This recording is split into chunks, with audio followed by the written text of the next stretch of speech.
informativo Cafeína y Ecuador Inmediato Radio presentan Efecto Cafeína. Este es el foro político-cultural que trae el pensamiento crítico en Ecuador, con debates, análisis, discusiones y expresiones con el más amplio criterio. Vea usted lo que produce el efecto cafeína. Bienvenidos. Les reiteramos, amigos y amigas, nuestro cordial saludo entonces en esta tarde de viernes 7 de abril. Estamos a escasos 5 días, terminando recién la semana laboral posterior a las elecciones del último domingo 2 de abril, y como ustedes ya podrán haber sospechado, en esta ocasión, acá en Cafeína, en Ecuador Inmediato, vamos fundamentalmente a dedicarnos a informarles, a opinar, a comentar, a analizar el tema electoral, que todavía, como ustedes saben, no solo a nivel interno del Ecuador, sino también a nivel internacional, está causando mucha expectativa en el sentido de estos últimos estertores, llamémoslo así, la cercanía del desenlace ya de manera completa y absoluta de lo que significó este importante proceso electoral. Empecemos diciendo que a manera de información están ya haciéndose reconteo de votos en las juntas provinciales electorales. Este es uno de los temas más polémicos, uno de los temas precisamente que han causado este grado relativo de tensión que hemos vivido los últimos días en varias ciudades del país, precisamente a propósito de la petición del movimiento Suma Creo de efectuar impugnaciones a las actas de escrutinio, algunas actas de escrutinio, impugnaciones obviamente según la ley orgánica electoral que deben ser sustentadas, deben ser justificadas, calificadas para poder proceder a este reconteo. Ya nos están llegando, ya tenemos algunas informaciones iniciales, inclusive de reconteos en juntas provinciales, como por ejemplo, acabo de leer justamente en redes sociales que me habían transmitido, verificado por la Junta Provincial Electoral de Imbabura, que allá en esa provincia, por ejemplo, ya se ha completado el reconteo de, si no recuerdo mal, 39 actas. En fin, ese va a ser el tema de hoy fundamentalmente, y por supuesto también, como siempre en nuestro espacio, les vamos a tratar de ofrecer una mirada propositiva de lo que van a ser, lo que son desde ya los principales retos y desafíos que el próximo gobierno va a tener por delante una vez que finalmente ya tome posesión del cargo. Empezamos entonces en el mismo orden de presentación con Macy's, para que nos comentes, Macy's, ¿cuál es tu impresión general? Por ahí empecemos dando a nuestra audiencia un contexto general de la situación, de lo que fueron no solamente quizás las elecciones del pasado día domingo, que todavía los tenemos muy frescas en la mente todos quienes acudimos a las urnas, sino quizá las semanas anteriores y quizá los meses anteriores, que fueron el periodo en el cual se fueron acumulando una serie de situaciones que finalmente llevaron a que se produzca la votación que se produjo el domingo 2 de abril y que estemos viviendo actualmente la situación que estamos viviendo casi ya por finiquitarse este proceso. Macy's. Gracias, buenas tardes a todos los oyentes, muchas gracias por la invitación, Hernán, gracias a los compañeros por estar acá hoy. Yo creo que hay un conjunto de factores que se están desnudando con todo lo relativo a la campaña. Primero, creo que hay un agotamiento de las estructuras de la política tradicional que tienen que ser pensados y que tienen que ver no solo con una decadencia de las posturas de derecha que están desarrollando un discurso de odio, un discurso de privatización, un discurso donde ni siquiera se proponen ideologías o proyectos, sino que lo que se está defendiendo básicamente es la recuperación de una oligarquía y de un grupo de poderes que han estado sentados durante siglos y que ahorita se están repensando desde la dinámica mercantilista del neoliberalismo. Entonces, esto es una decadencia de la derecha que de alguna forma había logrado construir hegemonía con más facilidad en décadas anteriores y que en los últimos 10 años ha visto su hegemonía fragmentada. Pero al mismo tiempo creo que las izquierdas también tienen que repensar sus posturas, porque es evidente que la elección estuvo apretada y eso tiene que ver también con cómo la izquierda tiene que volver a radicalizarse y a repensar cuáles son los postulados que tiene que defender como izquierda. Entonces yo creo que por ahí podemos pensar en las estructuras políticas tradicionales, cómo verlas a raíz de esta elección. Básicamente lo que está pasando ahora, en mi opinión personal, es triste. Yo creo que lo que está perdiendo ahí es la legitimidad la legitimidad de una postura de democracia representativa que, si bien tiene que defender la diversidad, tiene que defender la diferencia, no puede llegar al punto de convertir una elección en una cuestión de élites o de bandos, ¿no? Esto es francamente terrible, porque ahorita no se está siguiendo el debido proceso para nada. La gente está en la calle exigiendo no se sabe qué, hablando de fraude cuando no hay fraude demostrado. Entonces es muy decadente el momento en que se llega a convertir una campaña en algo que cualquiera puede deslegitimar desde cualquier discurso, sin pruebas y sin evidencias que puedan hablar de que efectivamente no se votó por el candidato elegido, cuando todos los resultados del CNE y la mayoría de las encuestas, que no son resultados oficiales, pero que sí estaban dictando una tendencia, estaban dando al candidato Lenín Moreno como el ganador. Entonces, lo que está pasando ahora es que yo creo que se está demostrando una especie de desesperación y de paranoia, y que hay que revisar esa postura, porque eso atenta contra los valores democráticos más básicos. Quizá retomando tus ideas, Macy's, tú hablas de legitimidad y legalidad quizá como los dos pilares de las democracias modernas.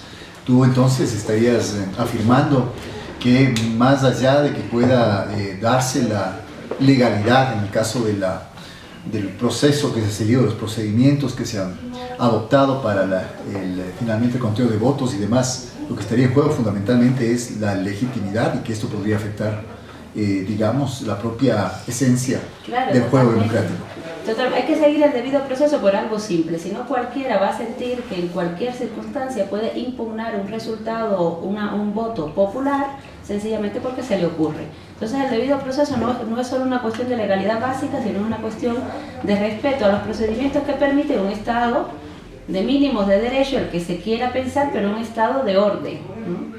Y entonces ahí la impugnación tiene que venir desde la base de la ley. Entonces la legalidad es importante, pero lo más importante es la legitimidad de cuál política estamos defendiendo, cuál programa de país estamos defendiendo, cuál modelo de democracia queremos instituir, si lo primero que podemos violentar es el voto popular. Entonces ni siquiera estamos hablando de democracia representativa, menos de una democracia más sustantiva con niveles más altos de participación.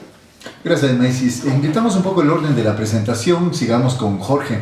En la segunda intervención, Jorge Jurado, ¿cuál sería entonces el elemento más delicado, el conjunto de elementos más delicados que tú estás observando en este proceso postelectoral, apenas a 5 días después de haber los ecuatorianos ido a las urnas? Para mí lo más delicado y lo más grave es que se está evidenciando de forma muy clara una planificación bien llevada, inclusive de carácter estratégico, para impulsar la idea del fraude.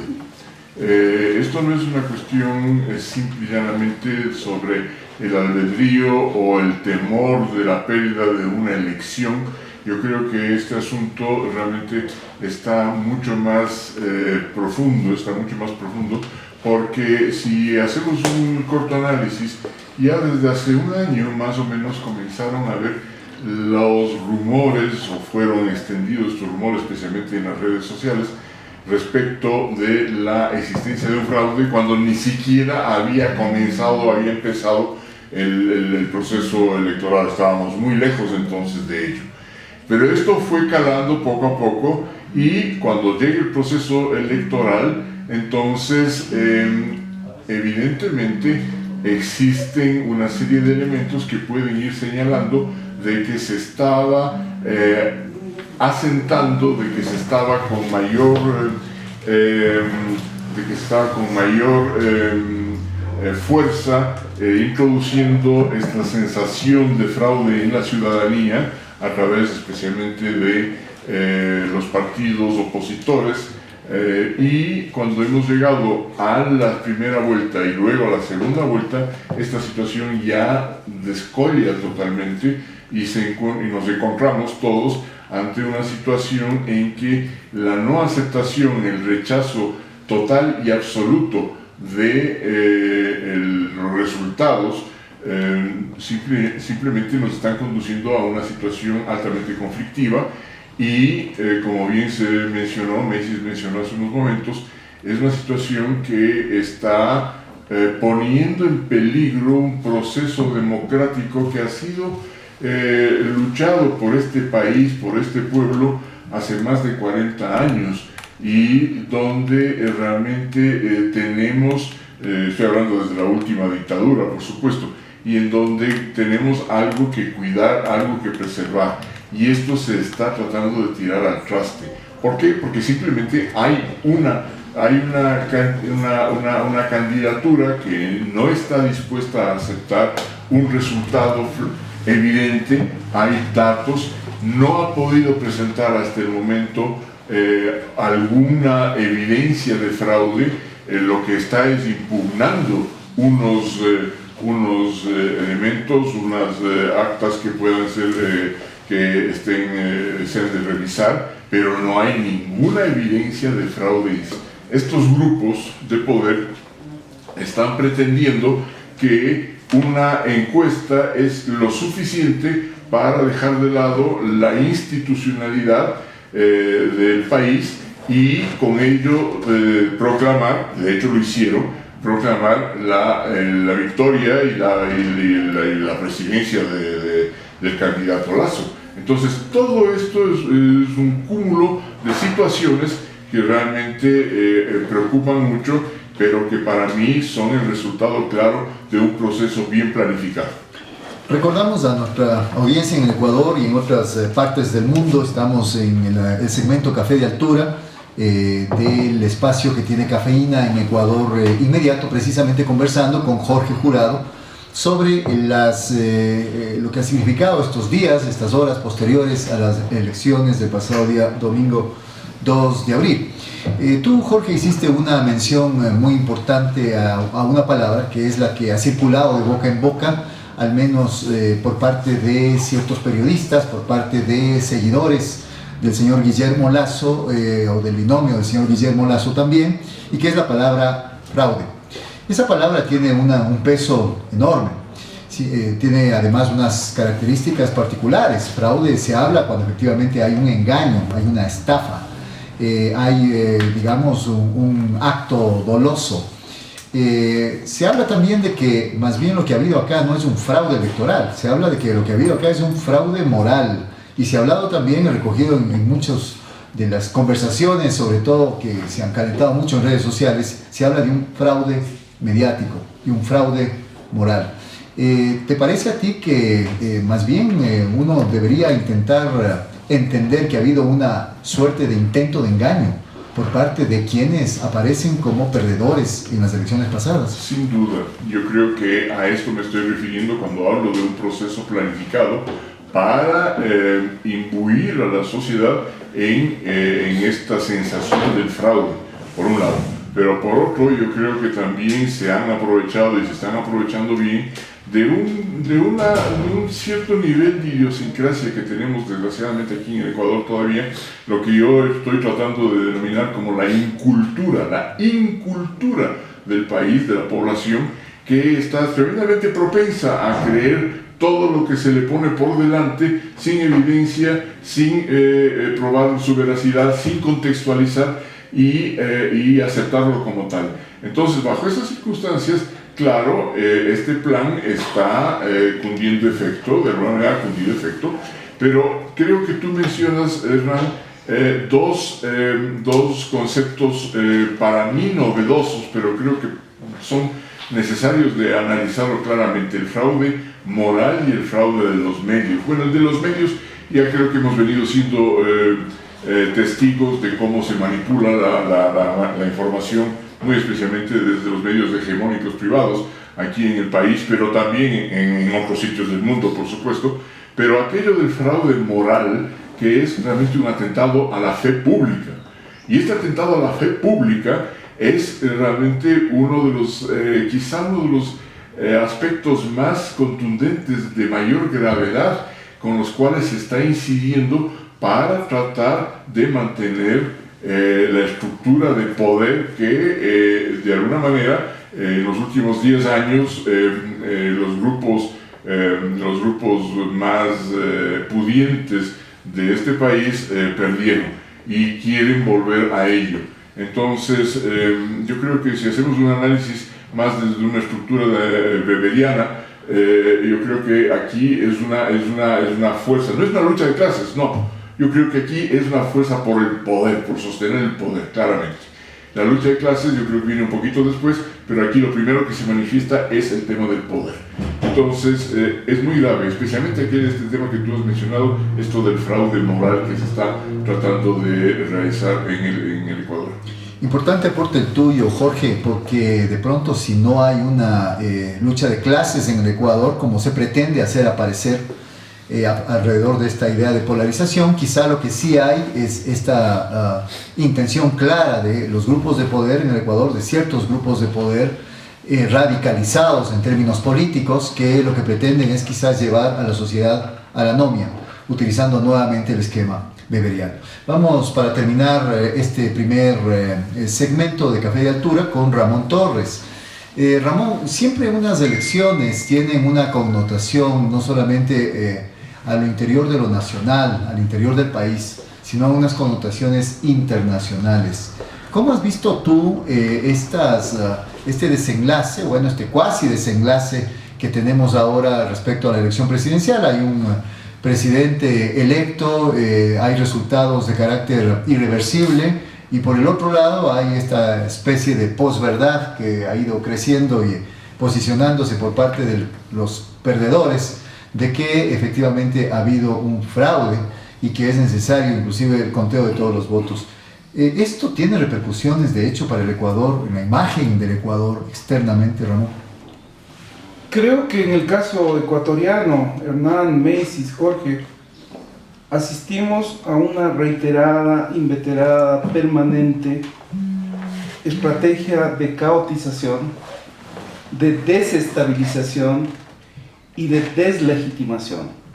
Y lo que sucede en el caso de Ecuador, sucede en muchos países y procesos latinoamericanos. Enfrentamos la misma matriz política, la misma matriz mediática, que se aplica en distintos escenarios.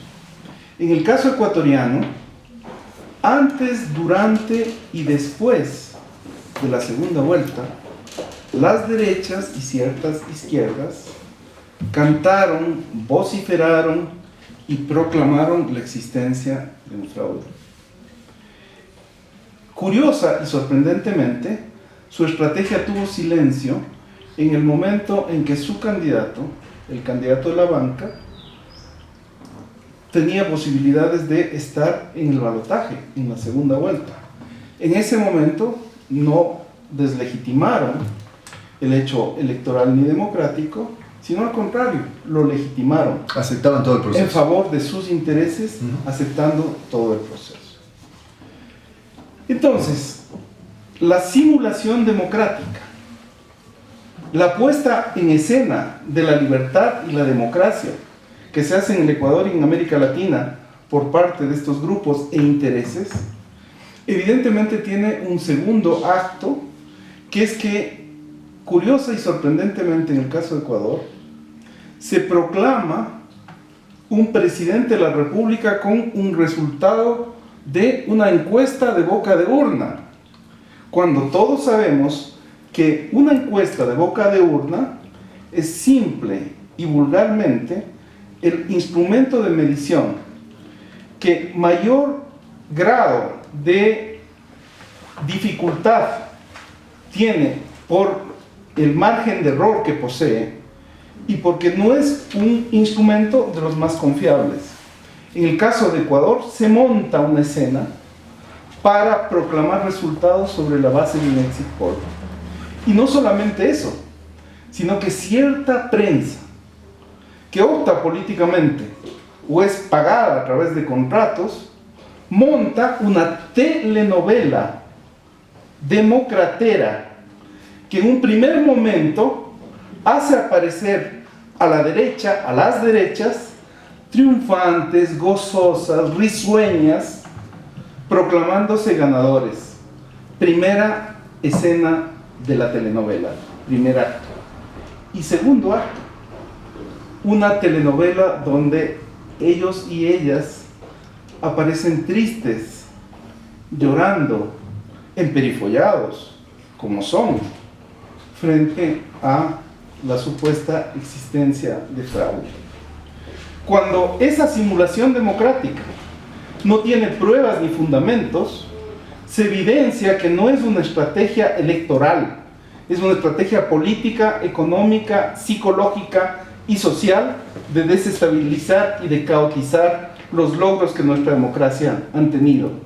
Desde el retorno a la democracia, a esta nueva democracia después de la década de la Revolución Ciudadana, vivimos una nueva democracia que no se expresa solamente en el hecho electoral, se expresa en los factores de inclusión, de democratización del Estado y la sociedad y la economía. Frente a esos hechos democráticos, entonces, la derecha reacciona porque han sido afectados sus intereses. En tal sentido, si es que la derecha actuaría, conforme lo decía Mesis y Jorge, en estricto derecho, en relación con el orden democrático, es imposible que la derecha no observe los procedimientos que el Código de la Democracia establece. Los opositores tienen el derecho consagrado constitucional y legalmente para objetar, impugnar o apelar el resultado electoral. Ninguno de esos tres recursos ha sido formulado o ejercido por ellos. Han simulado una reivindicación de fraude, pero no han aplicado los recursos que a través de la ley y sus derechos están consagrados en el Código de la Democracia. Esta simulación democrática, entonces, esta caotización debe tener una respuesta firme, clara, contundente del pueblo ecuatoriano para defender su democracia, para defender los logros que en esta década hemos tenido y para radicalizar una democracia de todos, de los muchos, y una radicalidad que también tiene racionalidad. La oposición tiene derechos, sin duda, pero la oposición tiene obligaciones con nuestra democracia, con nuestro pueblo, con nuestra estabilidad económica. Si el caos y la desestabilización sigue, evidentemente no está en riesgo solamente el resultado electoral, sino la continuidad de nuestra república, de nuestra nación, de nuestro patrimonio común. El efecto, mi querido Hernán, no es un efecto que tiene que ver solo con el Ecuador, es un efecto dominó que se busca en relación con todos los procesos de desestabilización y caotización que buscan en América Latina. Gracias, Ramón, con tu intervención, y pasaremos inmediatamente al corte comercial. Hemos pasado, según nos ha comentado Ramón, de un simulacro de ganancia de un candidato en base a un exit poll, a la euforia de sus seguidores y luego a la disforia y quizá a la agresividad y violencia cuando esa imagen que han intentado crear, una imagen ficticia, finalmente ha chocado contra el andamiaje legal y contra el propio sentido común. Pasamos a un corte e inmediatamente volvemos con el segundo segmento de Cafeína en Ecuador Inmediato.